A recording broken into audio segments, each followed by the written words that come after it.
Hey everybody, welcome back to the channel. So I know I said in the last video that it was not my intention for this channel to become a channel about EV charging and chargers, and I really expected my last video about the ChargePoint Home Flex EVSE to be my last video in this series. But there's been an interesting series of events since that video. So shortly after filming that video, I added a 1450 NEMA outlet near my electrical panel on the other side of the garage. And the reason I did this was after going through several chargers and several problems, I wanted a backup option so that if I had to replace a charger, I could simply use the portable one that came with the car and not have to worry about timing things and being out of charger and that kind of thing. So that was the purpose in putting that 1450 outlet in, but it ended up kind of being a bonus that I put that in. And let's get into that a little bit more. So as I'm sure you've gathered from the title of this video, this is going to be a follow-up video on the Ubquiti EV Station Pro. And that may be a little confusing to folks who saw that video. And let me start by saying this. If you have not watched that video and you're wanting a review of this product, you'll want to check that video out first, because the first 3/4 of that video, really is a good unboxing and showing different features and that kind of thing. So I would definitely start, if you're interested in the EV Station Pro, I would definitely start with that video because this video will make a lot more sense. So I installed my original EV Station Pro back on August 24th. Where we left that video is that because of the problems that I was having, I decided to return it for a refund. I alluded to how Ubquiti has some kind of interesting looking refund policies where they say they may do a restocking fee. And I'm sure this is a your mileage may vary type of thing, but they did give me a full refund. So props to them for that. Shortly after that, I installed the ChargePoint Home Flex charger, made a video, figure this is how I'm going to be charging from here on out. Now on the original video, I did make a comment and I mentioned about how after over a week after filming that video, I finally heard back from support on my original ticket, and they said they've reported the case to the development team and they have confirmed that they will quote unquote improve the EV station functionality in upcoming releases. However, we don't have an ETA on this. And I think it's worth mentioning, if I'd even gotten that nugget of information before I returned it, that might have swayed my decision on whether to return it or not. So that's definitely somewhere they can improve. Now here's where the story gets interesting. A couple of weeks after that, out of the blue, I got an email from someone at Ubquiti.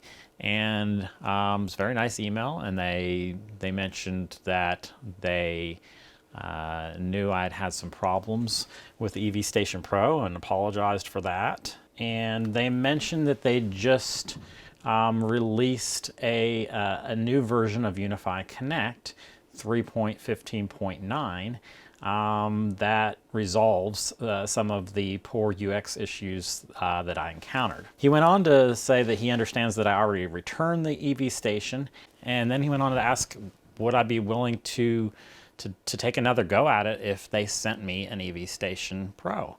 And sure, why not? Sounds like fun. And as a side note, if you'll notice here on the middle of the screen, there's actually 2 Unifi boxes. So they end up shipping me a EV Station Pro and the EV Station Lite. So that's going to be the next video, is an unboxing and review of the EV Station Lite. So make sure you're subscribed and ring the notification bell or whatever so that you see that upcoming video. So yeah, that was a very nice gesture, and they certainly didn't have to do that. And I'm certainly happy to test these products. Now I want to do a full disclosure here on how this transaction took place. They have not to date, as of the filming of this video, mentioned my other video on the EV Station Pro. I don't know if they've seen the video. I would kind of assume they have, but maybe not. They have also not asked for me to make a review of either of these products. They simply asked if I would test them and provide feedback and provide suggestions and any problems encountered. So they have not asked me to make this video or the upcoming video. They have not told me what to say in these videos. They have not paid me for these videos. I don't work for Unifi. I purchased the original one, all $1,200 of my own money. Now they did send these products to me for free. So I do want to disclose that. But this is going to be my honest opinion, the good, bad, and the ugly. So let's get into it. So like I said, after all of the drama of swapping out from the Ultium charger to the first EV Station Pro and then to the charge point, I was always having to time those purchases so that I wouldn't be without a charger. And so after that, I went ahead and installed this NEMA 1450 outlet. Don't buy the $15 ones at Home Depot. Those are not really designed for the load of an EV charger. I'll post a link in the description to the one that I purchased, but it is specifically designed for EV charging. I think that's worth mentioning that in general, I would highly recommend hardwiring a unit rather than using this little pigtail and plugging it into an outlet, especially with these beefier units. Number one is, you're limited in what rate you can charge at. So this is just 40 amp charging. It's on a 50 amp breaker. You're not going to get, I'm averaging around 9 kilowatts or 9.5 kilowatts, I think, where the other unit gets over 11 kilowatts, I believe. So, you're not going to be able to you're not going to be able to charge as quickly. But also, I think it's just a safer option, a better option. I mean, even you don't have to worry about this connection here wearing out over time or too much load on these outlets. And like I mentioned, they do make EV specific 1450 outlets. Those eagle-eyed viewers among you will notice that I have this outlet positioned sideways or orientated sideways. And the reason for that brings me to my first bit of feedback on this charger. Last time I hardwired it, didn't want to get into that for testing purposes, still wanted to have my charge point available, so I decided to use this outlet. This cable, of course, these come with the charger, this NEMA 1450, but it is so short. I mean, I believe I don't still have the one that came with my Ultium charger, but it feels like this is like half the length of that. So I already had this outlet mounted to the wall. I didn't want to reposition it, so I just rotated the outlet so it would fit, and I had room to mount this up here. Obviously, if I was setting all this up specifically for this charger, I would have mounted this in a better location where it would come straight down. But keep in mind, you don't have a lot of, you really have to lay this out if you're not going to hardwire it. If you're going to use the 1450 plug or the other one that comes with it, you're really going to have to make sure you lay this out specifically for this super short cable that comes with it. As you can see here, I've got a wall board that I put up because I'm going to be switching back and forth between this and the EV Station Lite as I test them. So that just made that easier. And like I said, I didn't want to move this outlet around. So that's why I've got it laid out like this. But it's worth noting that cable is really short. And as a side note, I do have a nice charger testing setup here now. So if you're a charger manufacturer and you want to send me a charger for review, well, heck, I guess we're turning this into at least a video series on charging. All right, so the other thing you can notice is I've kind of got a mess of cord here. I've just got this laying here. And that's because, and something I touched on the last video, these little charging dock holes on the side that you can pop out and put the handle in, it's a neat idea, but they are, in my opinion, a total pain in the butt. Because it just gets in the way of the actual cord and you're having to move the cord around. I think what Unifi needs to look at doing is offering to sell or bundle the same little dock that comes with the EV Station Lite, which we'll talk about that. It's basically just a little wall dock that you can plug that you can dock the plug in. They do make some third-party products. There's some companies that make that, so You know, if I ever switch over to this as my daily driver charger, I'm probably just going to get some sort of little wall dock for this.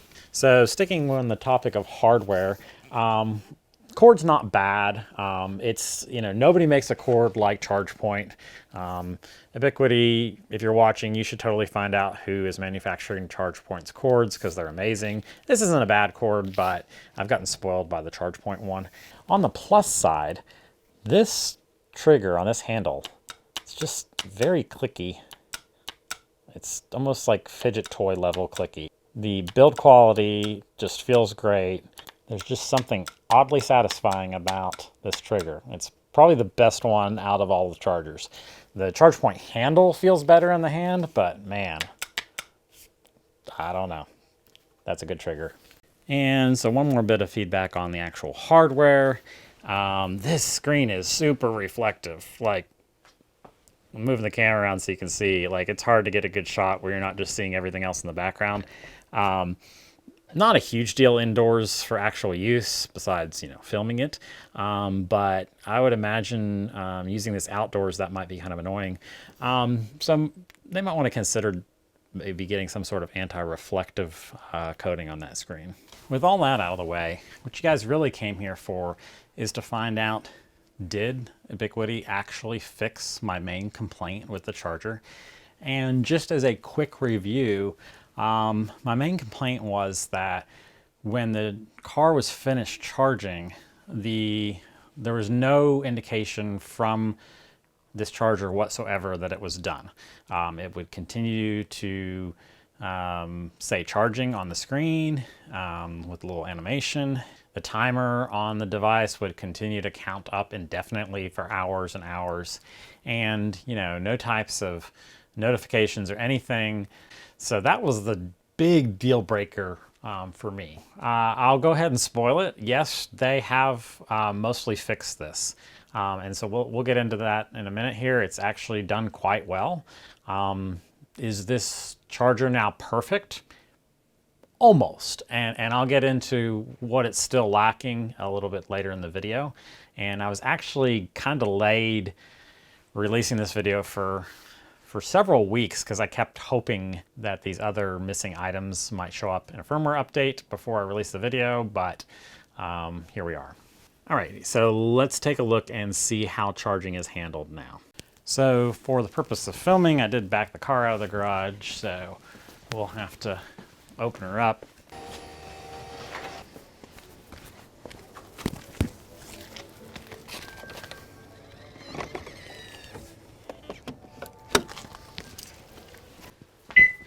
And just like that, it's charging. And that's one other piece of feedback I'll give. Between all of the chargers I've tested so far, this one certainly has the quickest handoff between the time that handle clicks into place and when the car beeps and it's charging is just so fast.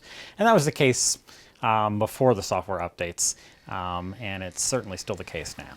Alrighty, so we'll certainly come back and take a look at a completed charging session, but looking at the progress screen, we can already get a clue as to what they've done. And I really like this solution because it involves more data than before.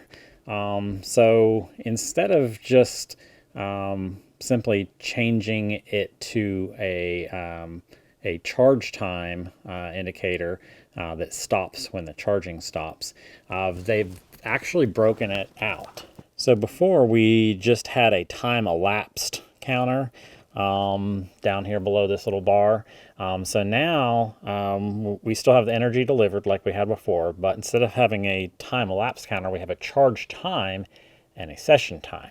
So the session time is basically the same timer that we had before. The moment you plug in the charger to the car till the moment you unplug it. So if it's plugged in for 2 days, you're going to have 48 hours of time on there. But they've also got a charge time for how long the charger has actually been delivering power to the car. So once the car stops requesting power, that timer stops. And here's the really amazing thing about that. With the ChargePoint Home Flex, the way they handle that is You know, it waits till that power drops off to, you know, to zero. And then like 20-ish, maybe close to 20, 30 minutes later, you get a notification that says, hey, the power draw has dropped, something along the lines of your car's probably done charging because we're not sensing much power being drawn. Unifi has done it so much better. I've been in here when the charging completes. I heard the contactor or relay inside here click off, looked over, and immediately this timer had stopped. It was immediate. There was no delay. It's a very accurate metric. And I do hope that they use that quick sense of when the charging session is done for some future improvements that I think the charger still desperately needs, that I'll talk about in a moment. So let's take a look at the app and the software side of things and see how that looks now. And this will also be a better look than my last video just because we have more data now. So we can see that it shows that it is charging. And again, that's one of the really cool things about this charger compared to other products is that all this is in real time. The ChargePoint Home Flex, again, love that charger, but since it's reaching out to the cloud and then to your apps, you know, it's not in real time, and there's somewhat of a delay, and refreshing occurs and things like that. This is just, you know, live data all the time to the second. Now, you know, it's worth noting, and I think I glazed over, I don't even think I really got into this, but, you know, to actually take full advantage of this product, you do need to already be in the Unifi ecosystem. You need to have some sort of Unifi controller, whether it be a Cloud Key or a Dream Machine Pro. You know, I'm fully with both feet in the Unifi ecosystem already, so this was a cool thing to get. But if you're not already in that ecosystem, you know, there's an added expense of needing at least a Cloud Key to really use this thing. So that is something to consider. And don't forget, on the other video, I do go into the software a little more in depth and talk about the digital signage. We're not going to do that in this video. So again, I would encourage you to check out the other video for more in depth of the software. But let's go over here to the statistics. And so we can see, let's change this to all time. There we go. So this is, you know, over the last couple of months. So we can see they are breaking out the total charging time and the total average session time. And so we've got some cool graphs. And what I like down here is, again, you've got that session time and charge time broken out. So that's a really great solution, kind of better than what I had suggested. I think I was just saying, hey, it just needs to tell you when it stopped. But they're actually giving us both metrics, both the original one they gave us and an additional one, and I love to see that. And let's take a look at the app. So again, we've got that real-time data. Let's go over here to our insights, and so we do have the charge time is the primary metric they're giving us here. So if we select one of these previous charge sessions, we can see that you do have the charge time as well as the total time and idle time. So that's 3 different metrics in there. I don't even think I realized they were giving all 3 of this. So that's really cool. So I like these improvements they've made. This is a really slick way to handle it. And like I said, that gets rid of the main complaint that I had with this charger. So there has been one software update for Unifi Connect since they sent me this second unit. So that was 3.15.12, which was released about a month ago. You know, as is typical Ubquiti fashion, there aren't really very detailed release notes, and it didn't mention anything about the EV stations or any improvements being made. But I can confirm a couple of things that I mentioned needed to be changed have been changed. Unfortunately, not the big ones, which I'll get into in a minute, but there's still some good changes. So with firmware updates, one of the really annoying thing for the EV station is it would just go to this you know, charger unavailable screen, and you wouldn't really know what was going on.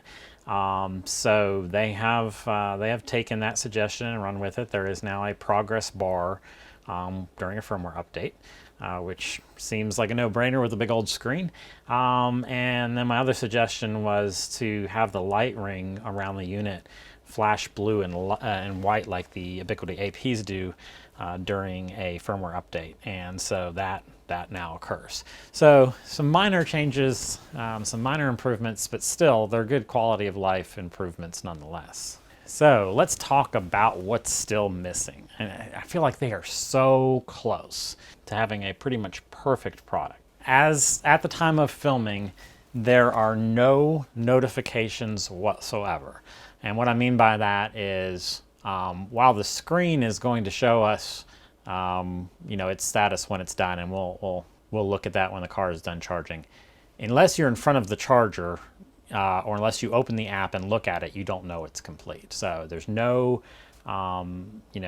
notifications on your phone pushed by the app, no push notifications, no text notifications, no email notifications, no options for any of that. And pretty much all the other smart chargers do that. I know the ChargePoint does. So, one of those would be, a minimum. All of them would be recommended. So, and it doesn't seem like that would be a hard thing to do since they've already got the infrastructure of the app and everything else.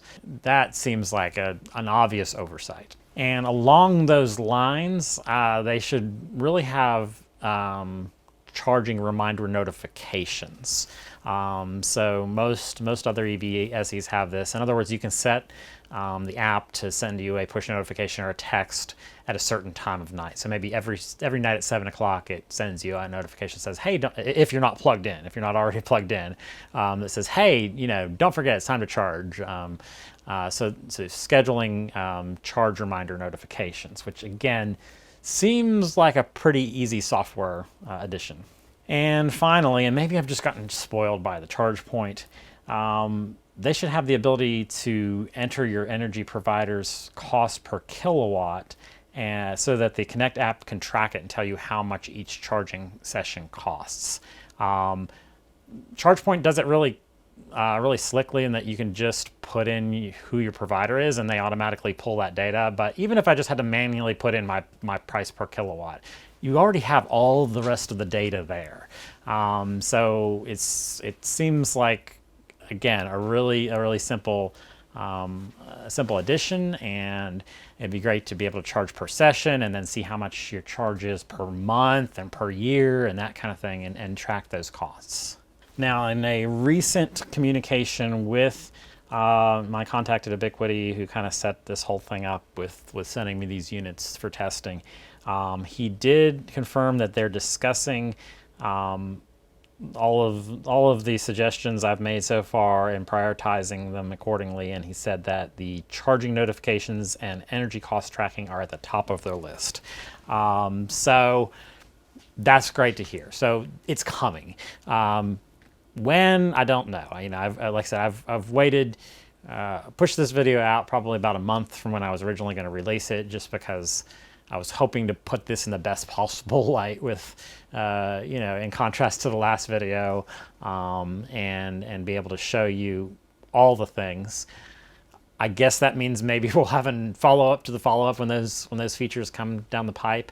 But when those hit, if they're implemented properly, I think they just have a almost perfect product on their hands. And if you're already in the Ubquiti ecosystem and you just like a lot of nerdy data on a big screen like I do, then you'll love this product. There are still some bugs that they haven't quite squashed yet. In my original video, I mentioned how just randomly one day when I plugged it in, it said station unavailable, and I had to actually flip the breaker off for a moment, flip it back on, and then after that it was fine. It only did that once on the original charger, but then again, I only had it a few days. So I've had this for a couple of months now, and it has happened, I think 3 or 4 times in the last couple of months. The one time it occurred 2 days in a row, and there doesn't seem to be any rhyme or reason to it. And like I said, most of the time it's fine. You flip the breaker off and you flip it back on, and no problems. So I did notice that I could look up the error code that occurred when when it went to that station unavailable, and it just shows error occurred, unsafe current path, which doesn't make a whole lot of sense.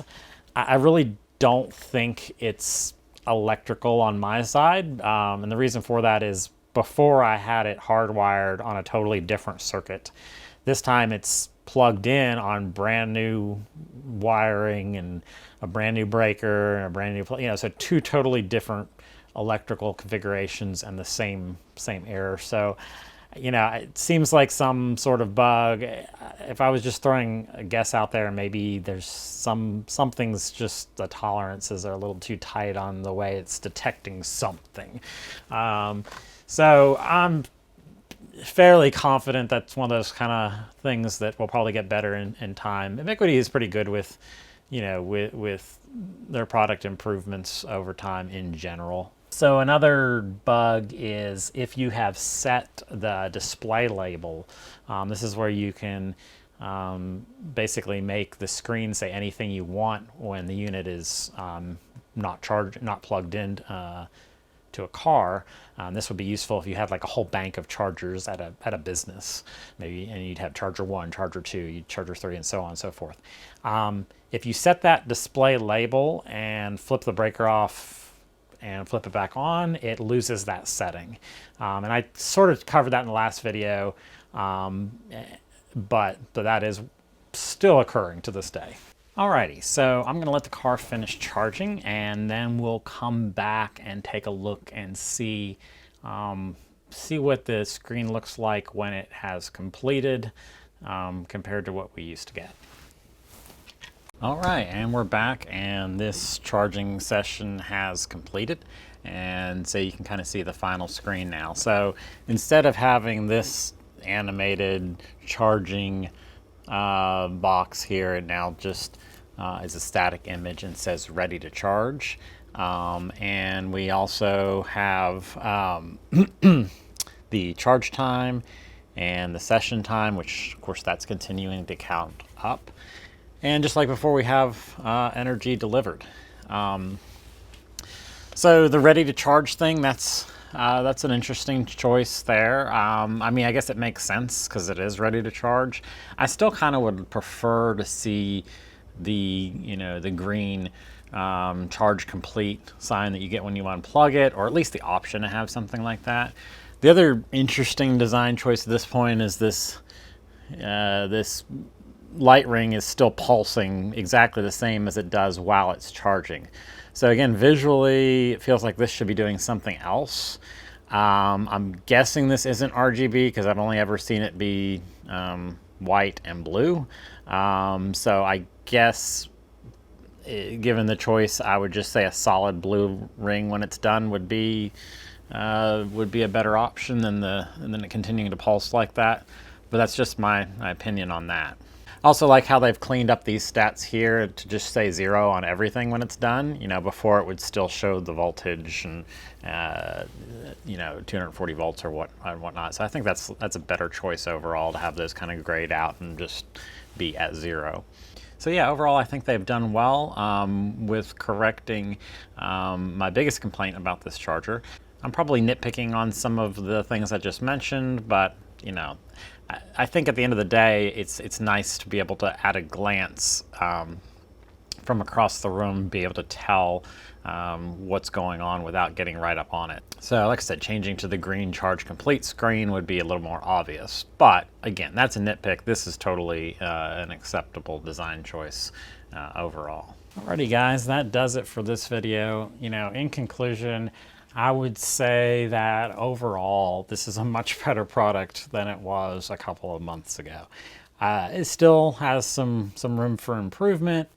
Most of the things that really bother me, which are the notifications or the lack of notifications and the lack of cost tracking, seem like easy software fixes.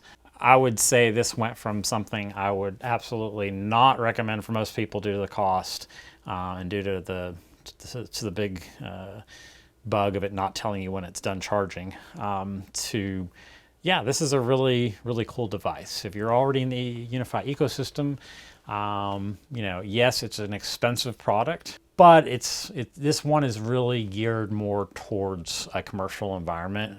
You know, they have some add-on options where you can accept payments and that kind of thing. You know, it's priced accordingly for that kind of a setup. And if you look at other commercial chargers, it's actually not priced too bad. It's probably overkill for most home users, and yes, I realize that. If you're already in the Unifi ecosystem and you have the money to spend on it, it's a really compelling option. The only things that I miss from the ChargePoint are the notifications and the cost tracking. If they get that down, then I might just swap out the ChargePoint for this and make this my daily driver. You know, assuming that this and the EV Station Lite use the same software, which I'm assuming they do, the one just doesn't have the screen is the biggest difference, the big screen, then I'm assuming it's going to have the same pros and cons, but I am looking forward to reviewing that because I haven't really seen any real world reviews of that product. So like I said, that will be coming in a video very soon. But that's, you know, that unit is priced at, you know, half the price of this unit. So I think it's about $600 instead of $1,200. So it's obviously geared way more towards a home user than this product is. So I am looking forward to checking that out. I hope you guys will stick around for that video. That will be coming up in the coming weeks, and I will make a follow-up video once newer software drops for this unit that adds those other features, and we'll check those out as well. Hope you guys enjoyed this video and consider subscribing. Thanks.